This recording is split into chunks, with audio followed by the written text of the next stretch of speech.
Hello everybody, Glass Half Dead here, and today I am having a try at a new format for my channel. Don't know if it's going to be a winner or not yet. However, let's get into it. So I am attempting to narrate live for you a game of Kill Team that I played. This happened last Wednesday, so that's going to be 8 days ago. And it was my first ever time playing Grey Knights. Now, as with all sorts of new narration attempts, we can see that I've already messed up because I set my camera up above the table so that we could see everything that's going on, and I thought I don't have a second camera here, so we can't get uh, a a second camera on the dice box, but that's fine. We rolled on the board, and actually the dice turned out to be quite visible, so no issues. However, I didn't take any pictures of the teams. So, going over it very quickly, this lovely lady with her arms spread out is a zealot. All of my team, by the way, have double falchions apart from the incinerator. The incinerator is just an incinerator. The guy in the yellow cloak is combat, and this guy here, who has a green cloak but doesn't have the incinerator, obviously, is a veteran. And this guy here is my Justicar. He's the guy that has like floaty swords. It makes perfect sense. On the enemy team, we have a rock cutter here that is a zealot, and I can't remember who else is who. Again, teething problems. Not gonna happen the next time I record these. Anyway, let's get into it. I'm going to attempt to narrate live. Okay, before initiative, we do stratagems. The cult ambush occurs first. We're discussing rules for some reason. Okay, cult ambush fails on 2, and he doesn't actually want to move any of the others, so he doesn't bother to roll. All good. I then use 1 CP to move my veteran. Now again, first time ever doing this, so I'm not claiming to be some sort of godlike tactics master. I see the enemy team right across that hall, and I think, you know what? I reckon I can have that. I'm Grey Knights. I'm all about combat. Let's see what happens. So I make the veteran move, obviously hoping that I can then go first and get a charge off. And that's us rolling for who goes first. 10 versus 9. He gets the first turn. He's about to declare a charge when I say I'm going to use decisive move. That's the second CP I get to use, which is obviously not ideal.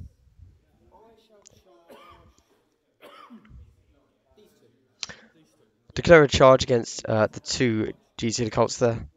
One with the saw. The saw guy firstly can't see me, but also doesn't have a pistol to overwatch with. The acolyte hybrid there does. Takes a shot. Hits with a 6 there. Wounds on a 5. Gets a 1. So that was lucky. That would have really annoyed me if I'd been killed on the overwatch. I rolled pretty terribly, but still enough to get in. So 4 inches is fine. My opponent luckily has a nice little 4-inch rule there, so we didn't have to mess around with seeing what we need to do measurement-wise. I decided to place my guy slightly closer to the acolyte hybrid, so that I can, because of course when you're moving with Grey Knights, you want to make sure that you place yourself closer to whoever you're going to, or intend, hopefully, to use your cybolt. A little rules query here that occurred over who opens the door. I pointed out that if you open the door, you then can't move. So we just say that the other guy opened the door. And then he advances with his leader there, who has a web pistol. Takes objective 4.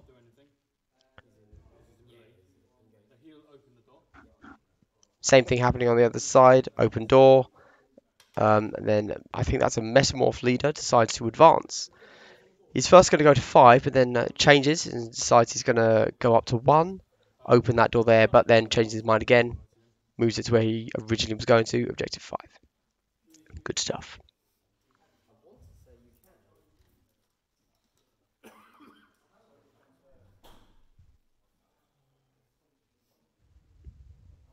We are now checking rules, but unfortunately I was talking, so I don't know what we're checking the rules for.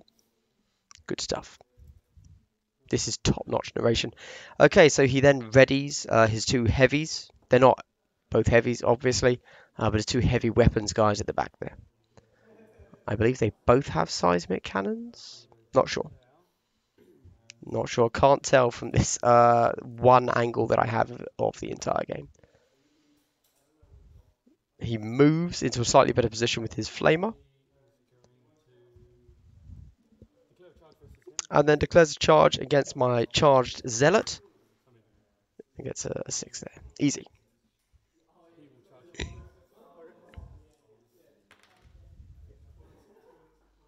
And then the zealot charges into my zealot as well. So at this point, obviously, I've kind of figured out that maybe charging my zealot wasn't the best idea. But you know what?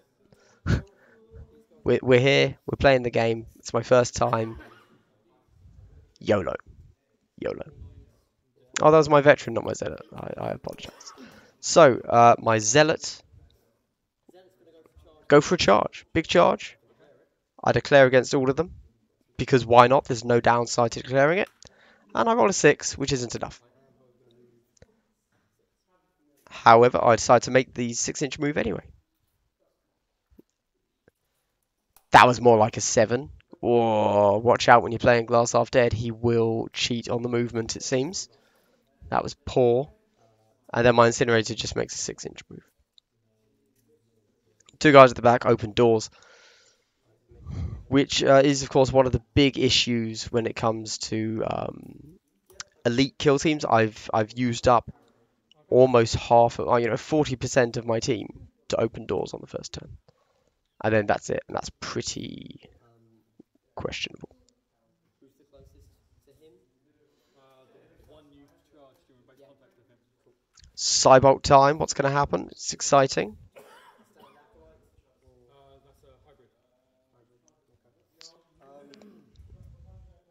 Oh. I assume this saw is going to be closer than this one. So I'm deciding who I want to try and Cybolt. So I decide to goes off. Is it a kill? What do I get? 1.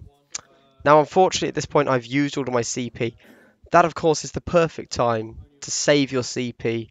I've seen people hoard CP only to reroll on the mortal wound because it's honestly such an amazing roll to reroll.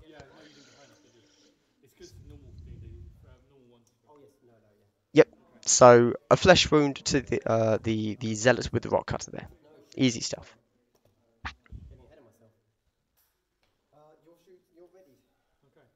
We then go over to the shooting phase, and we get the readied first. I, of course, have no readied. So I'm obviously, you're slightly obscured, but I'm within half range. Yes, definitely. So this is. He is obscured. My zealot is obscured, but within half range. You've got no CPs left. Now he chooses to use the long range profile of the seismic cannon here. So that he's hitting at a better BS, even though, of course, he could have chosen to use the shorter range to get a more powerful attack. 3 hits when he needed 5s. That's pretty damn nice. So I need to make 2 more 6s when he was wounding on 5s. That's painful.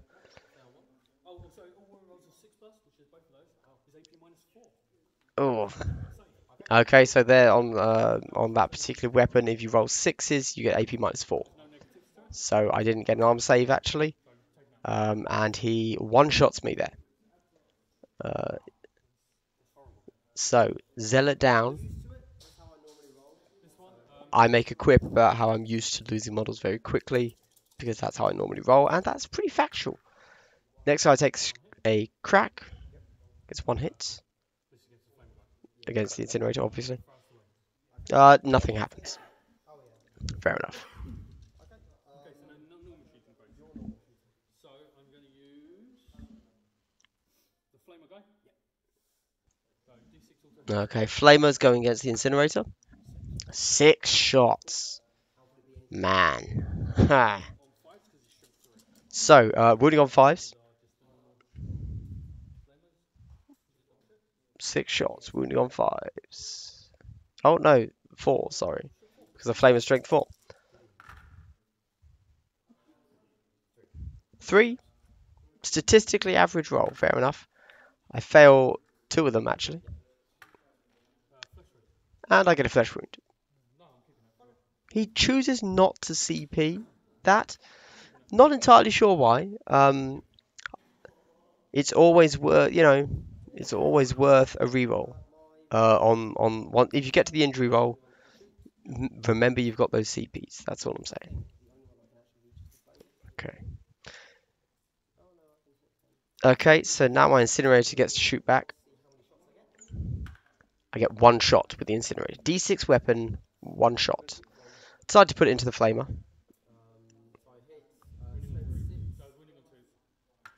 Wounding on 2s, get a 3, it's no problem.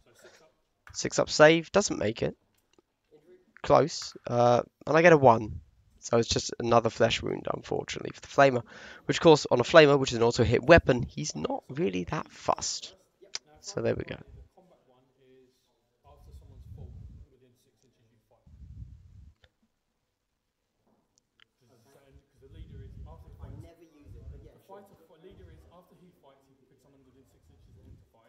So we're discussing exactly what the tactic that a combat guy can use. But it turns out not to be an issue. So he's doing his charge first, which is going with the Zealot first. Obviously, that makes a lot of sense. Which has Zealot with the Rock Cutter.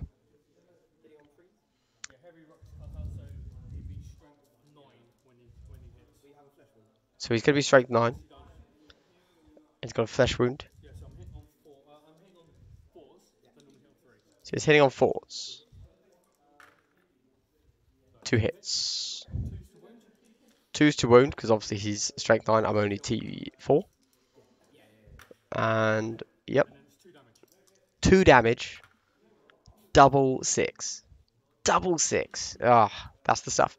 So, I'm down 40% to my kill team. Good stuff. Good stuff. He chooses not to pile in with any of his models. He could have. I mean, I suppose there's no real need to. It's true. And that's it. That's the end of turn 1. Now, you'll see I just made a mistake and took the flesh wound off of my incinerator. Don't worry, I remember to put it back later. Now, he ended up with 2 VP because he's holding 2 objectives. Plus, he's holding more than I am, so that's actually 3 VP. Whereas I got 0 VP because I'm tactically stupid. We both regain our 2 command points for the turn, as we both still have leaders alive. And we roll to see who goes first. I roll a stunning 4, he gets 11. You are going to see this kind of rolling continue for the rest of this match.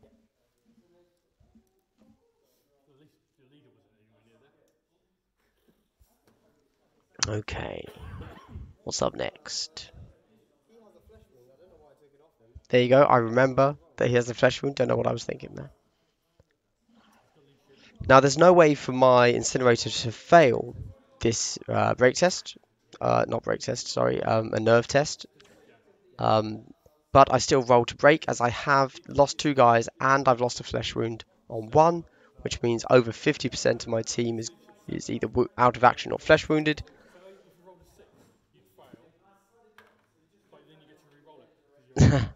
So he actually could have failed the flesh wound, the break test there, if I rolled a 6, and I did roll a 6. But luckily, thank God, Marines can actually re-roll any failed break tests. And I rolled a 5, so I just made it. Gosh. Okay. So he goes first, declaring a charge with his combat rock saw.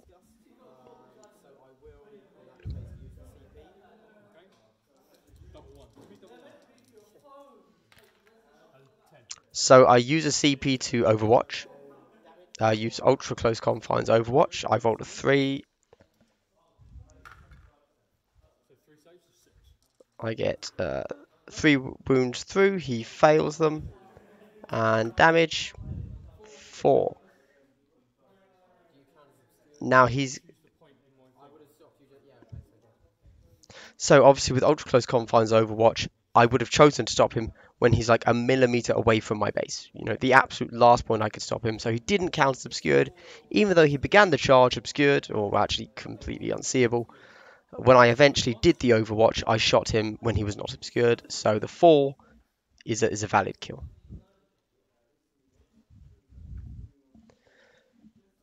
He's advancing with his leader there, but he only rolls a 1 on the advance, so it's a 7-inch move.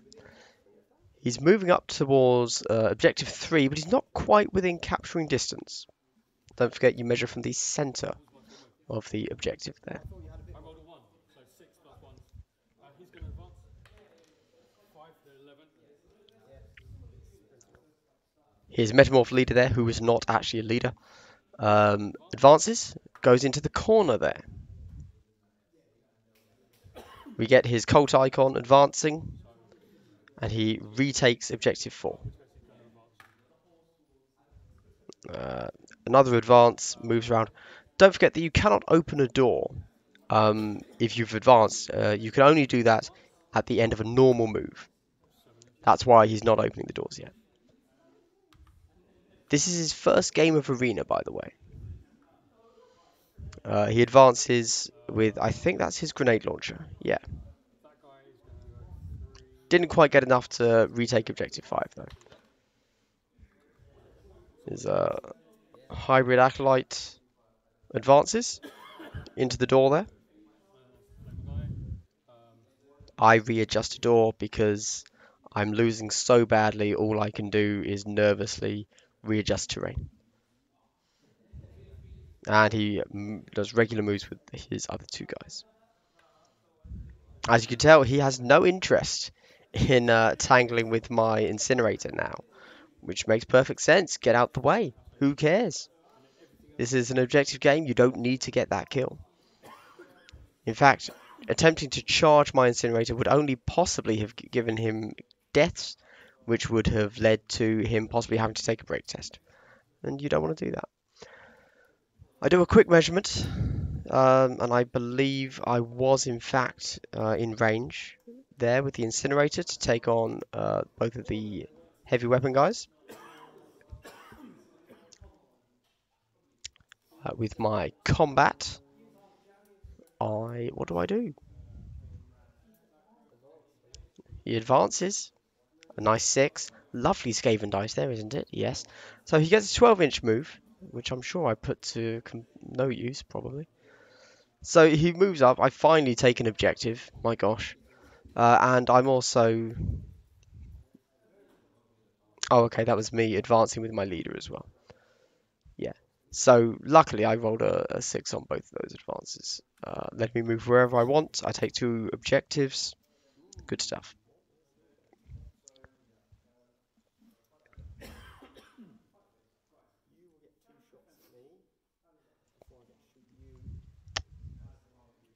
I'm then debating what to do. I'm not entirely sure why. Basically, I realise I've lost. I've already realised that I've lost. And at this point, I basically considered, should I just stop the game? Right? Because it was bad. But I figured we'd play it out. So I don't know what that roll was for. Was I advancing? Right, so with the incinerator, it's an assault weapon, and it also hits, so advancing doesn't matter. I chose to roll the advance as if I got a 6, that would have given me more options. I could have run around, gotten some angles, possibly down here on these guys, or these guys, or through to him, or him.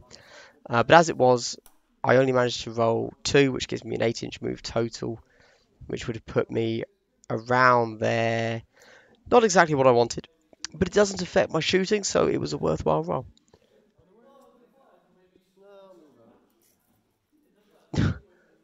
I, uh, I so I make the move up to there.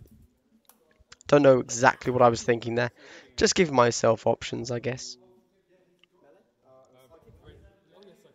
We go to the psychic phase. That's a leader. That's my actual leader. Oh, okay. So this is the neophyte leader with the web pistol. That's not his actual leader. This metamorph leader over here is the actual leader. I rolled a 7 on the Cybot test, and then a 6 for the mortal wound. And that's it. There you go. Look how easily I killed somebody.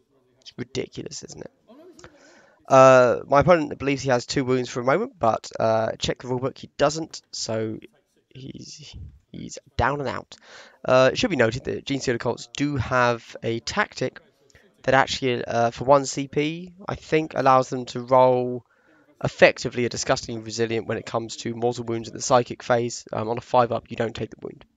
But we didn't know he had it at this point. He would have had the CP to roll it, but there we go. Forced to hit. I will spend a command point to increase the dice to 3. So using his heavy here, he shoots me with the short range profile. He used the heavy tactic to get +1 shot. One of his shots go through, and I die. And that's the incinerator gone. So that's 60% of the kill team dead by turn 2, which is good stuff. Great, you know, awesome. If I wasn't convinced before that I was going to lose, I am now pretty damn convinced. Again, would have just called it here, but I figure why not keep going. And also, this is not a prideful game for me. We played again immediately after this, and it basically went completely the opposite way. I dominated him, and I actually considered only showing you that game. But I thought, you know what? No,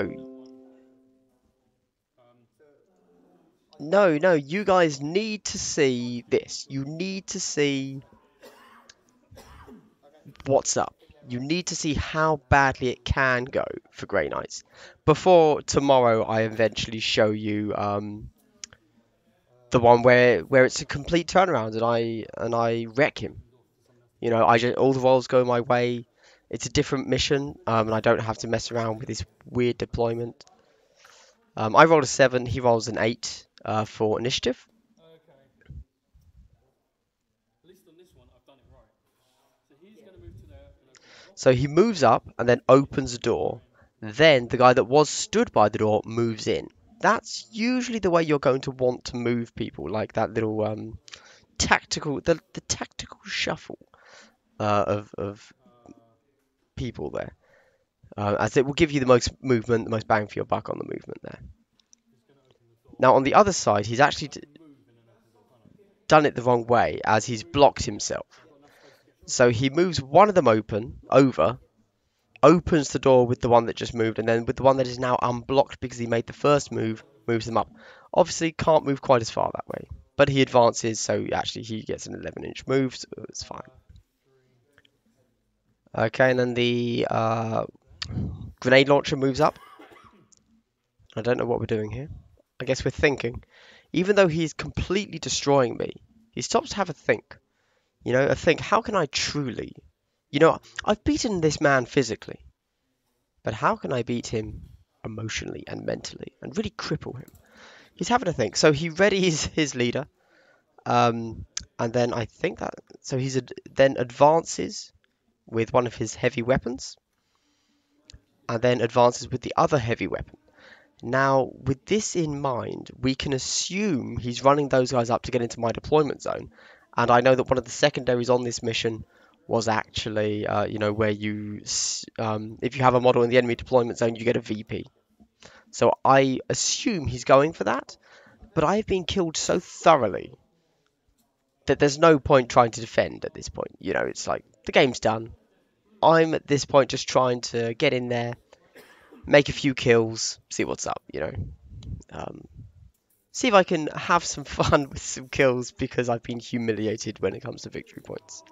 And kills, actually. I've killed one of his to 3 of mine, and I'm Grey Knights. It's horrifying. Horrifying.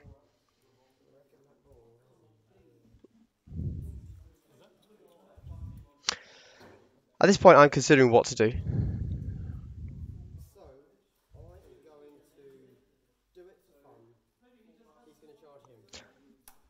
So I decided to make a charge against a model with a hand flamer.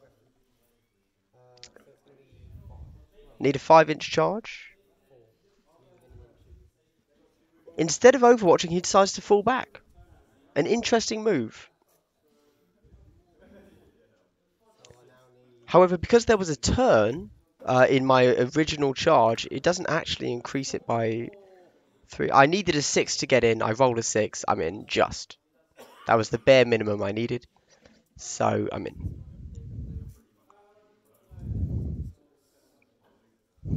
I consider making the 10-inch charge, but instead I ready.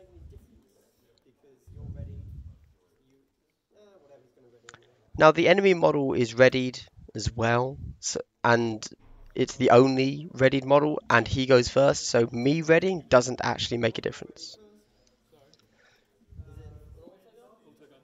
We go to the shooting phase. Did we miss the psychic phase? I guess we missed the psychic phase. So he takes a shot with his autogun at me.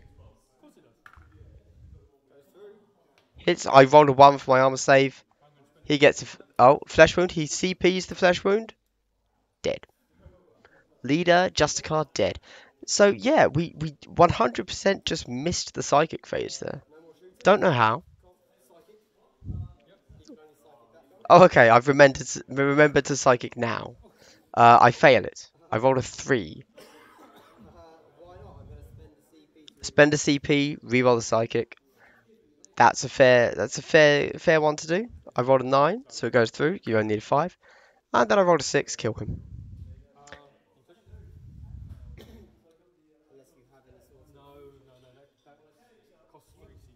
So we traded the leaders there. I am, however, down to a single model.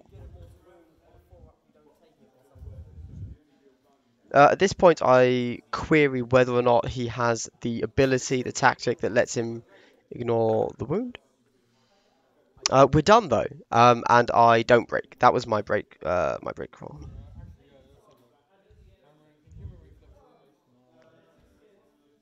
We're checking the rules. He's flicking through his cards there. Good stuff. This is me totaling up my my victory points. Did I get any? I might have, but I don't know what. Because again, new format, forgot to take pictures of the startup, secondary objectives, and the lists, and actually the mission. I mean, I know that we're playing secure the delivery sites, but I could have. Yeah, I'm learning. We're doing it. Okay.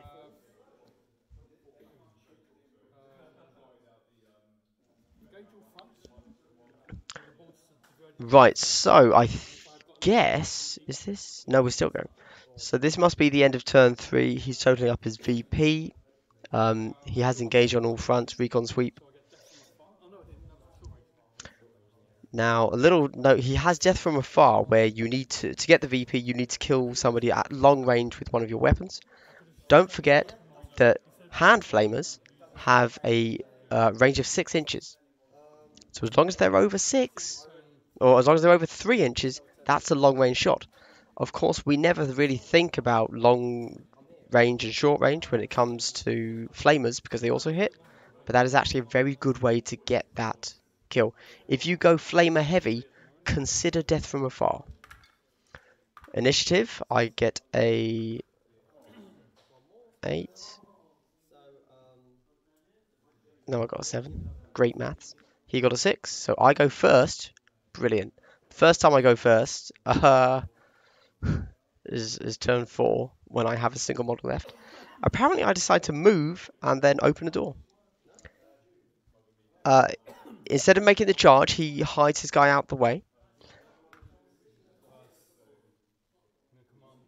And then I guess he's advancing there.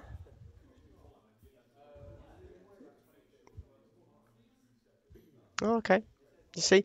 Now, again, even though he's got the game in the bag, he's still playing it as if, you know, almost like a training game, as if things are still actually on the line and up in the air and not fully answered. Which is a fair way to play.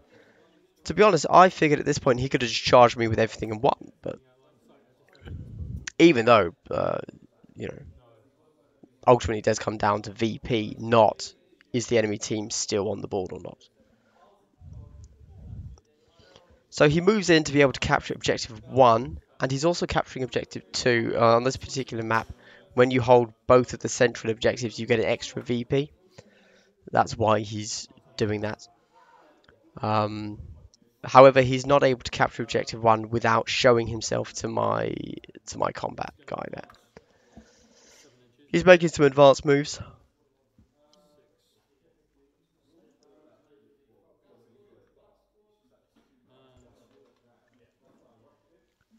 Good stuff.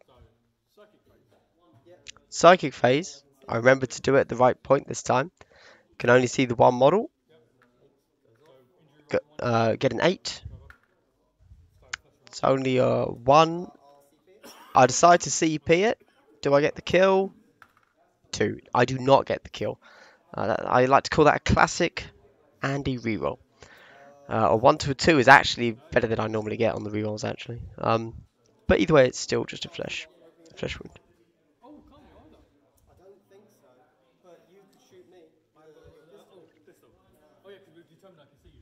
Yeah. So, oh, it hits. Even with flesh wound.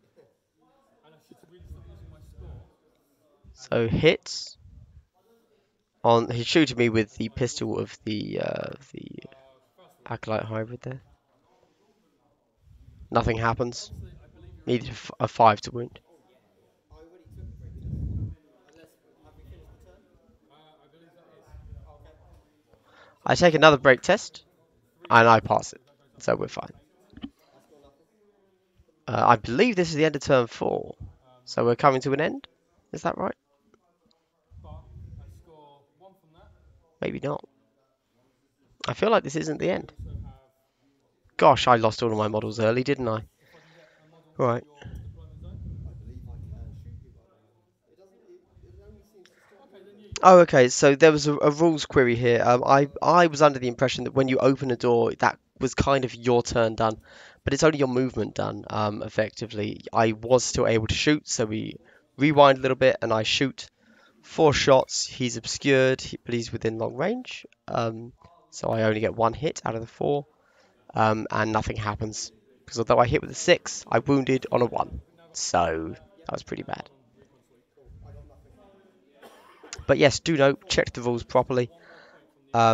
If you open a door, you can still shoot through it. That is absolutely key. Which obviously means you can also still overwatch. Now I'm rolling hot. So now I'm rolling hot as I get a 12 double 6 on my initiative. Not that I care at this point. I go for the charge against the rock cutter. I'm in. It's good. This is my combat, don't forget. The bright yellow cape.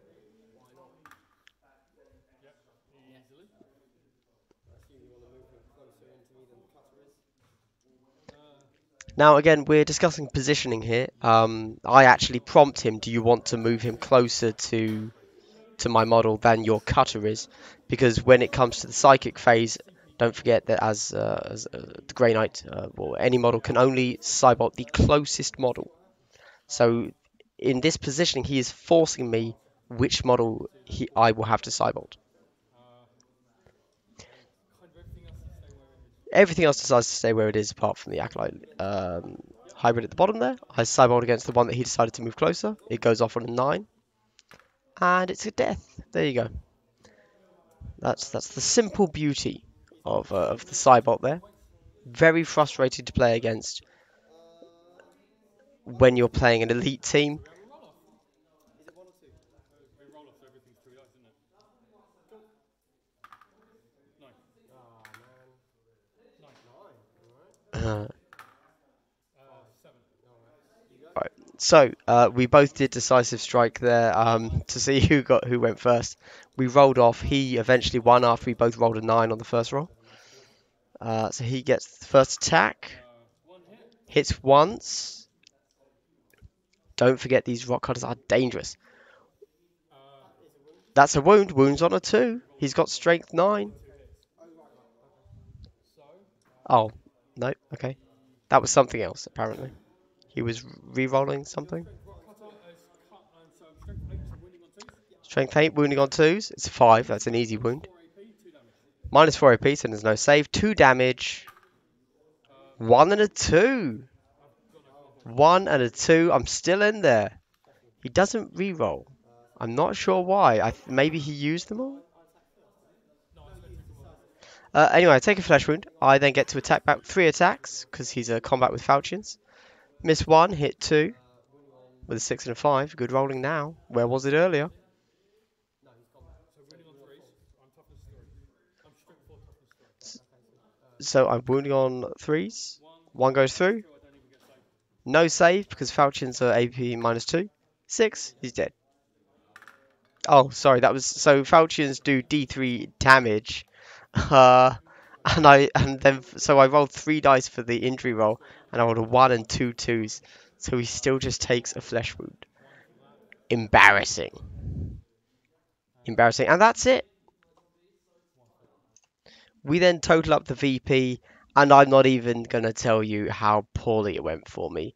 I think he ended up with 14 or 16 VP, and I ended up at like 3 or 4. It was pretty bad. It was pretty bad. So anyway, that was my very first Grey Knight game. Yeah, it was horrendous. I wasn't going to show you this game, partly because, I mean, it was over from turn 1. By the end of turn 1, definitely by the end of turn 2, you could tell I'd messed up.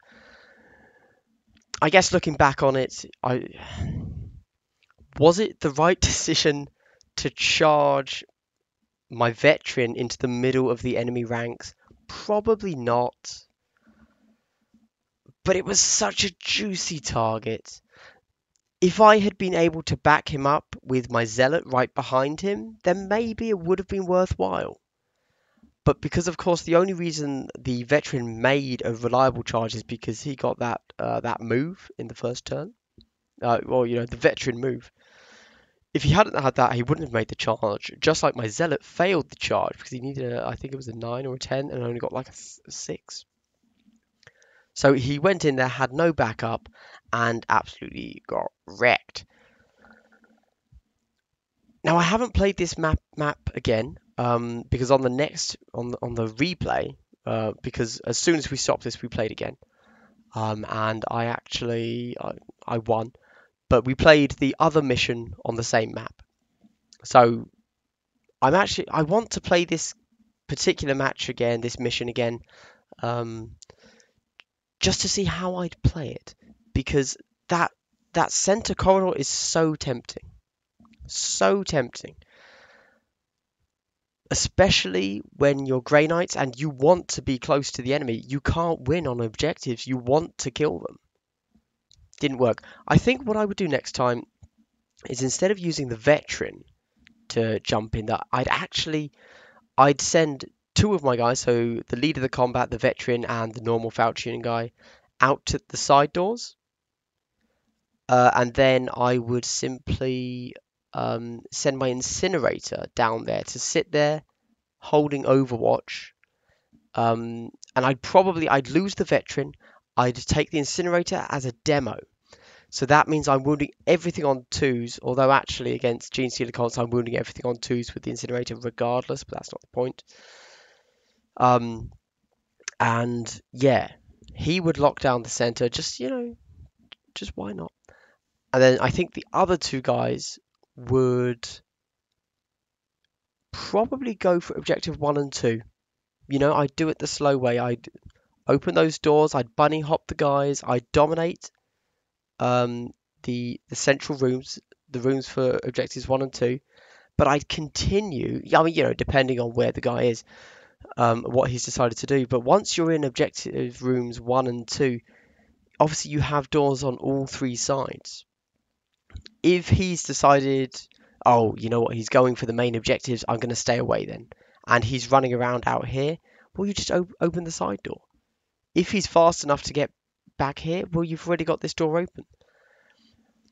I think if I were to do this map again, I would ignore this lovely trap, beautiful trap of the center charge, and go for the main 2 objectives.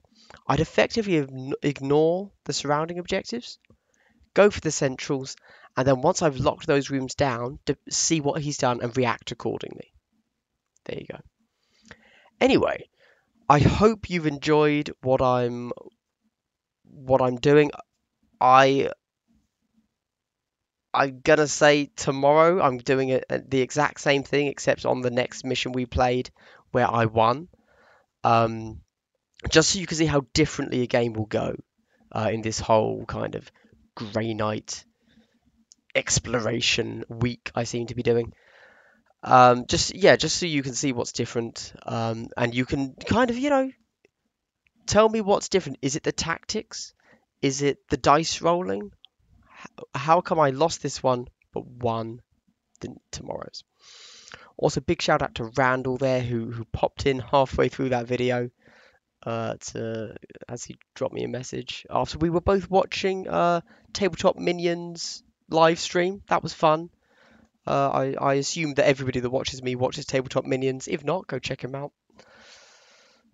We call him Uncle Atom. I don't know why, but we do. Good guy. And that is it. So, tell me, what do you think of this type of content? I know I haven't put my beautiful face in the bottom left corner, but that's because I didn't want to take up part of the map and block what was happening. Obviously, I've made a few mistakes. I haven't put in the secondary objectives, the teams that we're playing with, or the mission. I accept that. My bad. And I will fix that if I do this sort of thing again after this week. But what do you think? Did you like this? Or do you actually prefer my more condensed, like slideshow type thing? Battle reports that I normally do, where I can actually end up fitting 2 or 3 battle reports into like half an hour, 20 minutes, and then just give you general thoughts afterwards. Okay, everybody. Generally just curious for all of your thoughts. Okay, Glass Half Dead, having lost horrendously after making huge strategic mishaps. Signing off. Have a great day, everyone. Goodbye.